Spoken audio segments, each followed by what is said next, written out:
นทางมาหลายร้อยกิโลสายันคล้อยต่ำลอยลำถึงปากน้ำโพหันหัวเรือลามโซข้า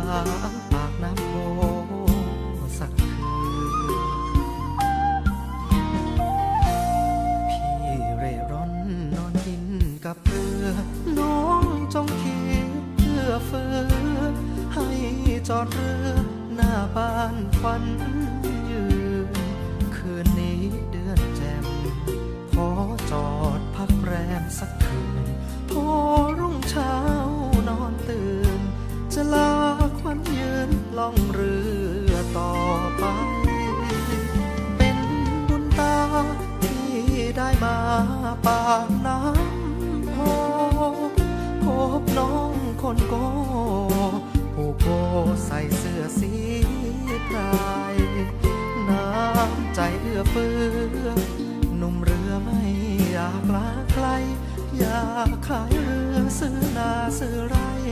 อยากอยู่ใกล้แม่คงตางอรุ่ง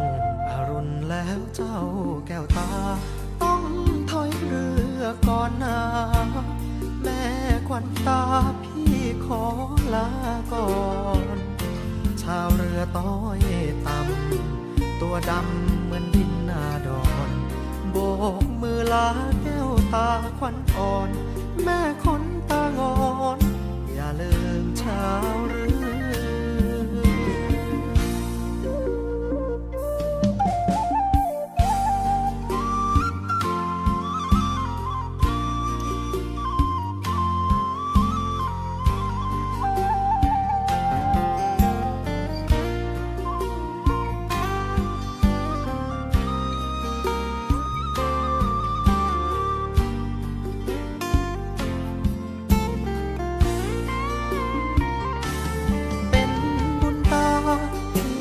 ได้มา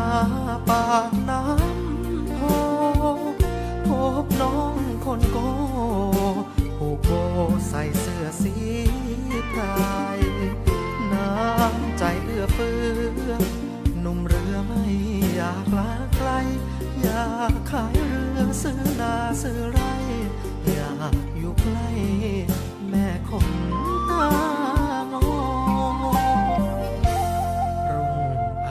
แล้วเจ้าแก้วตาต้องถอยเรือก่อนนาแม่ควันตาพี่ขอลาก่อนชาวเรือต้อยต่ำตัวดำเหมือนดินนาดอนโบกมือลาแก้วตาควันอ่อน